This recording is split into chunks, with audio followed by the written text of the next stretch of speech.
ರೂಪಾಯಿ ಹಣನ ಇಟ್ಟಿದ್ದೀವಿ. ಈಗ ಎಲ್ಲದಕ್ಕೂ ಫಾರ್ಮ್ಗಳೆಲ್ಲ ಯಾವ ರೀತಿ ಇರಬೇಕು, ಏನಿರಬೇಕು. ನಮಸ್ಕಾರ ರೈತ ಬಂಧುಗಳೇ, ರಾಜ್ಯದ ಎಲ್ಲಾ ರೈತರಿಗೆ ಭರ್ಜರಿ ಗುಡ್ ನ್ಯೂಸ್. ಮತ್ತು ಕೃಷಿಯನ್ನೇ ನಂಬಿ ಬದುಕುತ್ತಿರುವ ಪ್ರತಿಯೊಬ್ಬರಿಗೂ ಕೂಡ ಈಗ ತಾನೇ ಲೇಟೆಸ್ಟ್ ಆಗಿ ಬಂದಿರುವಂತಹ ಅಪ್ಡೇಟ್ ಇದಾಗಿರುತ್ತೆ. ಒಂದು ಅತ್ಯಂತ ಮಹತ್ವದ ಅಪ್ಡೇಟ್ ಇದಾಗಿದೆ. ಕರ್ನಾಟಕದಲ್ಲಿ ಮಳೆ ಕೊರತೆ ದಿನದಿಂದ ದಿನಕ್ಕೆ ಹೆಚ್ಚಾಗುತ್ತಿದ್ದು ಹಲವು ಜಿಲ್ಲೆಗಳಲ್ಲಿ ರೈತರು ತೀವ್ರ ಸಂಕಷ್ಟವನ್ನು ಎದುರಿಸುತ್ತಿದ್ದಾರೆ. ಇದರ ನಡುವೆಯೇ ಬರ ಘೋಷಣೆ, ಬೆಳೆಹಾನಿ ಪರಿಹಾರ, ರೈತರ ಸಾಲ ಮನ್ನಾ ಬಗ್ಗೆ ಸರ್ಕಾರದಿಂದ ಗುಡ್ ನ್ಯೂಸ್ಗಳು ಬಂದಿದ್ದಾವೆ. ಬನ್ನಿ ಸಂಪೂರ್ಣವಾದಂತಹ ಮಾಹಿತಿಯನ್ನ ಈ ಒಂದು ವಿಡಿಯೋದಲ್ಲಿ ನಿಮಗೆ ತಿಳಿಸಿಕೊಡ್ತೇನೆ. ಸ್ನೇಹಿತರೆ, ಸರ್ಕಾರದಿಂದ ಇತ್ತೀಚೆಗೆ ಬಂದಿರುವಂತಹ ಹೊಸ ಮಾಹಿತಿ ಏನು ಮತ್ತು ಯಾವ ತಾಲೂಕುಗಳಲ್ಲಿ ಬರ ಘೋಷಣೆಯಾಗಿದೆ ಮತ್ತು ಆಗುತ್ತೆ ಮತ್ತು ಸಾಲ ಮನ್ನಾ ಬಗ್ಗೆ ಸರ್ಕಾರ ಏನು ಹೇಳಿದೆ ಮತ್ತು ರೈತರು ನೀವು ಈ ಒಂದು ಚಿಕ್ಕ ಕೆಲಸವನ್ನ ಮಾಡಬೇಕು ಅಂದ್ರೆ ಮಾತ್ರ ನಿಮಗೆ ಬೆಳೆ ಪರಿಹಾರದ ಹಣ ಮತ್ತು ಬೆಳೆ ಹಾನಿ ಹಾಗೂ ಸಾಲ ಮನ್ನಾ ಕೂಡ ಆಗುತ್ತೆ. ಈ ಒಂದು ಚಿಕ್ಕ ಕೆಲಸವನ್ನ ನೀವು ಮಾಡಿ ವೀಕ್ಷಕರೇ, ಪ್ರತಿಯೊಬ್ಬ ರೈತರು ಕೂಡ ತಪ್ಪದೇ ನೋಡಲೇಬೇಕಾದಂತಹ ವಿಡಿಯೋ ಇದಾಗಿರುತ್ತೆ. ಕರ್ನಾಟಕದ ಪ್ರತಿಯೊಬ್ಬ ಮೂಲೆ ಮೂಲೆಯಲ್ಲಿರುವಂತಹ ರೈತರಿಗೂ ಕೂಡ ಈ ಒಂದು ವಿಡಿಯೋನ ಶೇರ್ ಮಾಡಿ. ಹಳ್ಳಿ ಕಡೆ ಇರುವಂತಹ ರೈತರಿಗೆ ಈ ಒಂದು ವಿಡಿಯೋನ ತಪ್ಪದೇ ಶೇರ್ ಮಾಡಿ. ಈ ಎಲ್ಲಾ ಮಾಹಿತಿಯನ್ನ ಸಂಪೂರ್ಣವಾಗಿ ವಿವರವಾಗಿ ತಿಳಿದುಕೊಳ್ಳು. ಆದ್ದರಿಂದ ಈ ಒಂದು ವಿಡಿಯೋನ ಕೊನೆವರೆಗೂ ತಪ್ಪದೆ ನೋಡಿ. ವೀಕ್ಷಕರೇ, ವಿಡಿಯೋನ ಕಂಟಿನ್ಯೂ ಮಾಡೋಕ್ಕಿಂತ ಮೊದಲು ನನ್ನೊಂದು ಚಿಕ್ಕ ರಿಕ್ವೆಸ್ಟ್ ನೋಡಿ, ನಾವು ರೈತರಿಗೆ ಉಪಯೋಗವಾಗುವಂತಹ ಮಾಹಿತಿಯನ್ನ ಮಾತ್ರ ಕೊಡ್ತೇವೆ ಮತ್ತು ನಿಮಗೆ ಡಿಸ್ಟರ್ಬ್ ಆಗುವಂತಹ ಅಪ್ಡೇಟ್ಗಳು ಮತ್ತು ನಿಮಗೆ ಬೇಡದಿರುವಂತಹ ಅಪ್ಡೇಟ್ಗಳನ್ನು ಎಂದೂ ಕೂಡ ಅಪ್ಲೋಡ್ ಮಾಡೋದಿಲ್ಲ. ಹಾಗಾಗಿ ಯಾರನ್ನೂ ಕೂಡ ಸಬ್ಸ್ಕ್ರೈಬ್ ಆಗದೆ ನಮ್ಮ ಚಾನಲ್ ಅನ್ನು ನೋಡ್ತಾ ಇದ್ರ ಅಂದ್ರೆ ದಯವಿಟ್ಟು ಕೆಳಗಡೆ ಕಾಣುವಂತಹ ಸಬ್ಸ್ಕ್ರೈಬ್ ಬಟನ್ ಮೇಲೆ ಪ್ರೆಸ್ ಮಾಡಿ, ಅದರ ಮೇಲೆ ಕ್ಲಿಕ್ ಮಾಡಿಬಿಟ್ಟು ಪ್ರತಿಯೊಬ್ಬ ವೀಕ್ಷಕರು ಕೂಡ ತಪ್ಪದೆ ಸಬ್ಸ್ಕ್ರೈಬ್ ಆಗಬಹುದು. ಹಾಗೆ ಈ ಒಂದು ವಿಡಿಯೋನ ನೋಡ್ತಾ ಇರುವಂತಹ ವೀಕ್ಷಕರು ಯಾರನ್ನೂ ಕೂಡ ಲೈಕ್ ಮಾಡದೆ ನೋಡ್ತಾ ಇದ್ರ ಅಂದ್ರೆ ವಿಡಿಯೋಗೆ ತಪ್ಪದೆ ಒಂದು ಲೈಕ್ ಅನ್ನು ಮಾಡಿ ಮತ್ತು ವಿಡಿಯೋನ ಸಂಪೂರ್ಣವಾಗಿ ಕೊನೆವರೆಗೂ ಕೂಡ ನೋಡಿ. ವೀಕ್ಷಕರೇ, ಸ್ನೇಹಿತರೆ, ಈ ಬಾರಿ ಮುಂಗಾರು ಆರಂಭವಾದರೂ ರಾಜ್ಯದ ಬಹುತೇಕ ಭಾಗಗಳಲ್ಲಿ ನಿರೀಕ್ಷಿತ ಪ್ರಮಾಣದಲ್ಲಿ ಮಳೆ ಸುರಿದಿಲ್ಲ. ಜೂನ್ 1ರಿಂದ ಬರೋಬ್ಬರಿ 15 ಅಂದರೆ ಜುಲೈ 15ರವರೆಗೆ ಕರ್ನಾಟಕದಲ್ಲಿ ಸರಿಸುಮಾರು 37% ಮಳೆ ಕೊರತೆ ದಾಖಲಾಗಿದೆ. ಇದು ಕೇವಲ ಒಂದು ಅಂಕಿಅಂಶವಲ್ಲ, ಇದರ ಪರಿಣಾಮ ನೇರವಾಗಿ ರೈತನ ಬದುಕಿನ ಮೇಲೆ ಬೀಳುತ್ತಿದೆ. ಸಮಯಕ್ಕೆ ಸರಿಯಾಗಿ ಬೆಳೆ ಬರದ ಕಾರಣ ಸಾವಿರಾರು ರೈತರು ಬಿತ್ತನೆ ಮಾಡಲು ಸಾಧ್ಯವಾಗಿಲ್ಲ. ಈಗಾಗಲೇ ಬಿತ್ತನೆ ಮಾಡಿದ ರೈತರು ಕೂಡ ಬೆಳೆ ಒಣಗುವ ಭೀತಿಯಲ್ಲಿ ದಿನ ಕಳೆಯುತ್ತಿದ್ದಾರೆ. ರಾಜ್ಯದ 245 ತಾಲೂಕುಗಳ ಪೈಕಿ ಸುಮಾರು 157 ತಾಲೂಕುಗಳಲ್ಲಿ ಮಳೆ ಕೊರತೆ ಕಂಡು ಬಂದಿದ್ದು ಅದರಲ್ಲಿ 121 ತಾಲೂಕುಗಳು ಗಂಭೀರ ಮಳೆ ಅಭಾವದ ಮಟ್ಟದಲ್ಲಿ ಇರುವ ಮಾಹಿತಿ ಲಭ್ಯವಾಗಿದೆ. ಇನ್ನೊಂದು ಆತಂಕಕಾರಿ ವಿಷಯವೇನೆಂದರೆ ರಾಜ್ಯದ ಒಟ್ಟು ಬಿತ್ತನೆ ಯೋಗ್ಯ ಪ್ರದೇಶದ ಪೈಕಿ ಅರ್ಧಕ್ಕಿಂತ ಕಡಿಮೆ ಪ್ರದೇಶದಲ್ಲಿ ಮಾತ್ರ ಬಿತ್ತನೆ ಕಾರ್ಯ ಪೂರ್ಣಗೊಂಡಿದೆ. ಅಂದರೆ ಸಾವಿರಾರು ಹೆಕ್ಟೇರ್ ಪ್ರದೇಶ ಇನ್ನೂ ಖಾಲಿಯೇ ಉಳಿದಿದೆ. ಇದೇ ಪರಿಸ್ಥಿತಿ ಮುಂದುವರೆದರೆ ಕೃಷಿ ಉತ್ಪಾದನೆ ಕಡಿಮೆಯಾಗುವ ಸಾಧ್ಯತೆ ಹೆಚ್ಚಾಗಿದೆ. ಇದರಿಂದ ರೈತರ ಆದಾಯ ಮಾತ್ರವಲ್ಲ, ಆಹಾರ ಉತ್ಪಾದನೆಯ ಮೇಲೂ ಪರಿಣಾಮ ಬೀಳುವ ಆತಂಕ ವ್ಯಕ್ತವಾಗಿದೆ. ವೀಕ್ಷಕರೇ, ವಿಡಿಯೋನ ಸಂಪೂರ್ಣವಾಗಿ ಕೊನೆವರೆಗೂ ಕೂಡ ನೋಡಿ ಮತ್ತು ಯಾರಿನ್ನೂ ವಿಡಿಯೋಗೆ ಲೈಕ್ ಮಾಡಿಲ್ಲ ಅಂದ್ರೆ ವಿಡಿಯೋಗೆ ತಪ್ಪದೆ ಒಂದು ಲೈಕ್ ಅನ್ನು ಮಾಡಿ. ನೋಡಿ, ಸರ್ಕಾರದಿಂದ ಮಹತ್ವದ ಸೂಚನೆ ಬಂದಿದೆ. ಏನಂತಂದ್ರೆ ಈ ಗಂಭೀರ ಪರಿಸ್ಥಿತಿಯನ್ನ ಗಮನಿಸಿ ರಾಜ್ಯ ಸರ್ಕಾರ ಈಗ ಜಿಲ್ಲಾಧಿಕಾರಿಗಳು ಹಾಗೂ ಜಿಲ್ಲಾ ಪಂಚಾಯತ್ ಮುಖ್ಯ ಕಾರ್ಯನಿರ್ವಾಹಕ ಅಧಿಕಾರಿಗಳಿಗೆ ಮಹತ್ವದ ಸೂಚನೆ ನೀಡಿದೆ. 1 ವಾರದೊಳಗೆ ಪ್ರತಿ ತಾಲೂಕಿನ ಸಂಪೂರ್ಣ ಸಮೀಕ್ಷೆ ನಡೆಸಿ ಬೆಳೆ ಪರಿಸ್ಥಿತಿ ಮೇಲೆ ಪ್ರಮಾಣ ಮತ್ತು ರೈತರ ಸಂಕಷ್ಟ ಮತ್ತು ಕೃಷಿಯ ಮೇಲಾದ ಪರಿಣಾಮಗಳ ಬಗ್ಗೆ ಇಲ್ಲಿ ಸಮಗ್ರ ವರದಿ ಸಲ್ಲಿಸುವಂತೆ ಸೂಚಿಸಲಾಗಿದೆ ಆ ಜಿಲ್ಲೆಗಳಿಗೆ ಮತ್ತು ಆ ತಾಲೂಕುಗಳಿಗೆ. ಈ ವರದಿಯ ಆಧಾರದ ಮೇಲೆ ಯಾವ ತಾಲೂಕುಗಳನ್ನು ಬರಪೀಡಿತ ತಾಲೂಕುಗಳೆಂದು ಘೋಷಿಸಬೇಕು ಎಂಬುದರ ಕುರಿತು ಅಂತಿಮ ನಿರ್ಧಾರ ಕೈಗೊಳ್ಳಲಾಗುತ್ತಿದೆ. ವೀಕ್ಷಕರೇ, ವಿಡಿಯೋನ ಪೂರ್ತಿಯಾಗಿ ನೋಡಿ. ಆದ್ದರಿಂದ ಈ ಸಮೀಕ್ಷೆ ರೈತರಿಗೆ ಅತ್ಯಂತ ಪ್ರಮುಖವಾಗಿದೆ. ಸ್ನೇಹಿತರೆ ನೋಡಿ, ಬರ ಘೋಷಣೆ ಹೇಗೆ ಮಾಡುತ್ತಾರೆ ಎಂದು ತಿಳಿಸಿಕೊಡ್ತೇನೆ. ನಿಮ್ಮ ತಾಲೂಕುಗಳನ್ನು ಬರ ಘೋಷಣೆ ಮಾಡಿದರೆ ಮಾತ್ರ ನಿಮಗೆ ಬರ ಪರಿಹಾರದ ಹಣ ಬರುತ್ತೆ ಮತ್ತು ಇನ್ನೂ ಅನೇಕ ರೀತಿಯ ನಿಮಗೆ ಸೌಕರ್ಯ ಸಿಗುತ್ತೆ. ಸ್ನೇಹಿತರೆ, ಅನೇಕರು ಒಂದು ಪ್ರಶ್ನೆ ಕೇಳುತ್ತಿದ್ದಾರೆ, ಮಳೆ ಕಡಿಮೆ ಆದ ತಕ್ಷಣ ಸರ್ಕಾರ ಬರ ಘೋಷಣೆ ಮಾಡುತ್ತದೆಯೇ ಅಂತ. ಉತ್ತರ ಇಲ್ಲ. ಬರ ಘೋಷಣೆ ಮಾಡಲು ಸರ್ಕಾರ ಕೆಲವು ನಿಗದಿತ ಮಾನದಂಡಗಳನ್ನು ಅನುಸರಿಸುತ್ತದೆ. ಅವುಗಳಲ್ಲಿ ಪ್ರಮುಖವಾಗಿ 1, ಸಾಮಾನ್ಯ ಮಳೆಗಿಂತ 60% ಹೆಚ್ಚು ಮಳೆ ಕೊರತೆ ಇರಬೇಕು. 2, ಸತತ 3 ವಾರಗಳ ಕಾಲ ಸಮರ್ಪಕ ಮಳೆಯಾಗಿರಬಾರದು. 3, ಬೆಳೆ ಮತ್ತು ಬೆಳವಣಿಗೆಯ ಮೇಲೆ ತೀವ್ರ ಪರಿಣಾಮ ಉಂಟಾಗಿರಬೇಕು. 4, ಕೃಷಿ ಹಾಗೂ ಕುಡಿಯುವ ನೀರಿನ ಪರಿಸ್ಥಿತಿಯನ್ನು ಪರಿಶೀಲಿಸಲಾಗುತ್ತದೆ. ಈ ಎಲ್ಲ ಅಂಶಗಳ ಮೇಲೆ ಪರಿಶೀಲಿಸಿದ ನಂತರವೇ ತಾಲೂಕುಗಳನ್ನು ಅಧಿಕೃತವಾಗಿ ಬರಪೀಡಿತ ಪ್ರದೇಶಗಳೆಂದು ಘೋಷಿಸಲಾಗುತ್ತದೆ. ನೋಡಿ, ಹೀಗೆ ನಿಮ್ಮ ಒಂದು ಬರಪೀಡಿತ ಪ್ರದೇಶವನ್ನ ಅಂದ್ರೆ ನಿಮ್ಮ ಒಂದು ತಾಲೂಕನ್ನ ಘೋಷಣೆ ಮಾಡ್ತಾರೆ. ಮತ್ತು ಕೇಂದ್ರ ಸರ್ಕಾರದ ನೆರವಿಗಾಗಿ ಮನವಿ. ನೋಡಿ, ರಾಜ್ಯ ಸರ್ಕಾರ ಈಗಾಗಲೇ ಕೇಂದ್ರ ಸರ್ಕಾರದ ಗಮನಕ್ಕೂ ಈ ವಿಷಯವನ್ನು ತಂದಿದೆ. ಇಲ್ಲಿ ಮುಖ್ಯಮಂತ್ರಿಗಳಾದಂತಹ ಡಿ.ಕೆ. ಶಿವಕುಮಾರ್ ಸೇರಿದಂತೆ ಸರ್ಕಾರದ ಹಿರಿಯ ನಾಗರಿಕರು ಮತ್ತು ಗೃಹ ಸಚಿವ ಡಾಕ್ಟರ್ ಜಿ. ಪರಮೇಶ್ವರ್ ಅವರ ರಾಜ್ಯದ ಸಂಕಷ್ಟದ ಬಗ್ಗೆ ಕೇಂದ್ರ ಸರ್ಕಾರಕ್ಕೆ ಮಾಹಿತಿ ನೀಡಿ ಅಗತ್ಯ ನೆರವು ನೀಡುವಂತೆ ಮನವಿ ಮಾಡಿದ್ದಾರೆ.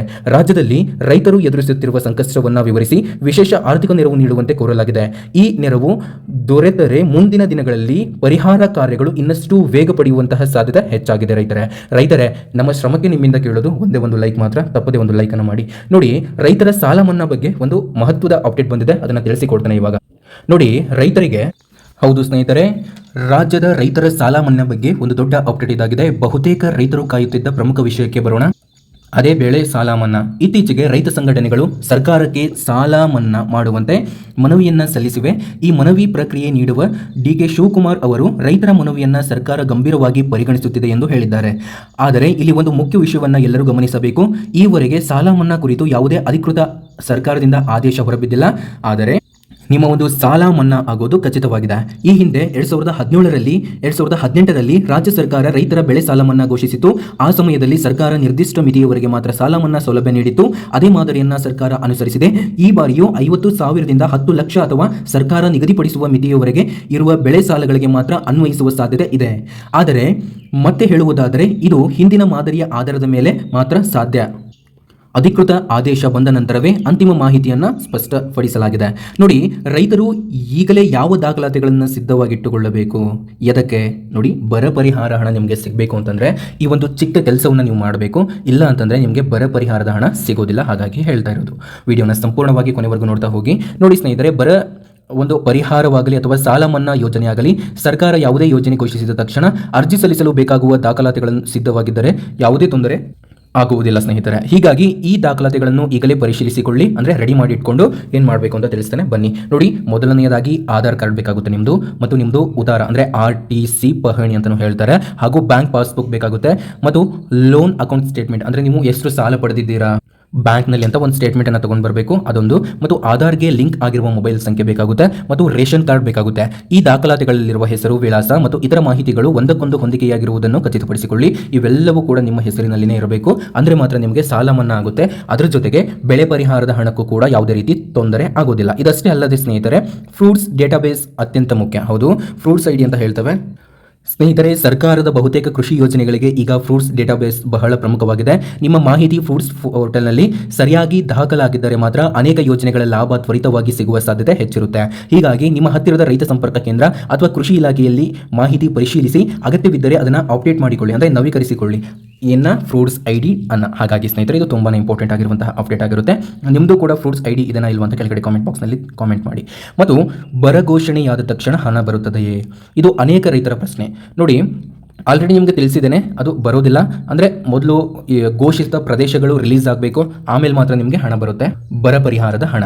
ನೋಡಿ, ವಂಚಕರಿಂದ ಎಚ್ಚರಿಕೆ. ಇತ್ತೀಚಿನ ದಿನಗಳಲ್ಲಿ ಕೆಲವರು ಸಾಲ ಮನ್ನಾ ಮಾಡಿಸಿಕೊಡುತ್ತೇವೆ, ಪರಿಹಾರ ಹಣ ತಕ್ಷಣ ಕೊಡಿಸುತ್ತೇವೆ, ಪಟ್ಟಿಯಲ್ಲಿ ಹೆಸರು ಸೇರಿಸುತ್ತೇವೆ ಎಂದು ಹೇಳಿ ರೈತರಿಂದ ಹಣ ವಸೂಲಿ ಮಾಡುವ ಪ್ರಯತ್ನ ಮಾಡುತ್ತಿದ್ದಾರೆ. ಇಂತಹ ಯಾವುದೇ ವ್ಯಕ್ತಿಯನ್ನು ನಂಬಬೇಡಿ. ಸರ್ಕಾರ ಯಾವುದೇ ಯೋಜನೆ ಮಧ್ಯವರ್ತಿಗಳ ಅಗತ್ಯ ಇರುವುದಿಲ್ಲ. ಯಾವುದೇ ಹಣ ಪಾವತಿಸಬೇಡಿ, ವದಂತಿಗಳಿಗೆ ಕಿವಿ ಕೊಡಬೇಡಿ. ಸಾಮಾಜಿಕ ಜಾಲತಾಣಗಳಲ್ಲಿ ಪ್ರತಿದಿನ ಅನೇಕ ಫೇಕ್ ನ್ಯೂಸ್ಗಳು ಹರಿದಾಡುತ್ತಿವೆ.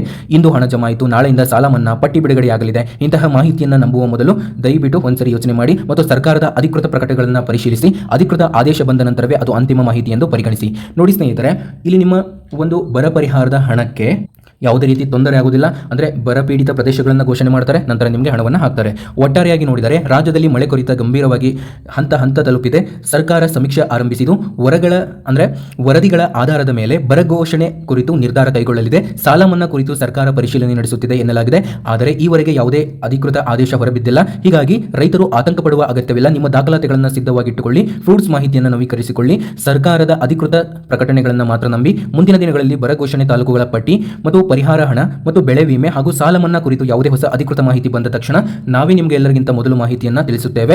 ಈ ಮಾಹಿತಿ ಉಪಯುಕ್ತವಾಗಿದ್ದರೆ ವಿಡಿಯೋಗೆ ಲೈಕ್ ಮಾಡಿ, ನಿಮ್ಮ ರೈತ ಸ್ನೇಹಿತರೊಂದಿಗೆ ಹಂಚಿಕೊಳ್ಳಿ. ಮತ್ತು ನಮ್ಮ ಚಾನಲ್ ಅನ್ನು ಯಾರು ಸಬ್ಸ್ಕ್ರೈಬ್ ಆಗದೆ ಇದುವರೆಗೂ ಕೂಡ ವಿಡಿಯೋ ನೋಡ್ತಾ ಇದ್ರೆ ಅಂದರೆ ವೀಕ್ಷಕರು ಬಹಳಷ್ಟು ಜನರು ನೋಡ್ತಾ ಇದ್ದಾರೆ, ಬಟ್ ಸಬ್ಸ್ಕ್ರೈಬ್ ಆಗ್ತಾ ಇಲ್ಲ. ದಯವಿಟ್ಟು ಸಬ್ಸ್ಕ್ರೈಬ್ ಮಾಡ್ಕೊಳ್ಳಿ ಮತ್ತು ನಿಮ್ಮ ಅಭಿಪ್ರಾಯವನ್ನು ಕಾಮೆಂಟ್ ಮುಖಾಂತರ ನಮಗೆ ತಿಳಿಸಿ. ಧನ್ಯವಾದಗಳು. ಮತ್ತೆ ಮುಂದಿನ ಮಹತ್ವದ ಅಪ್ಡೇಟ್ನಲ್ಲಿ ಭೇಟಿಯಾಗೋಣ. ನಮಸ್ಕಾರ. ಜೈ ಹಿಂದ್, ಜೈ ಕರ್ನಾಟಕ ಮಾತೆ.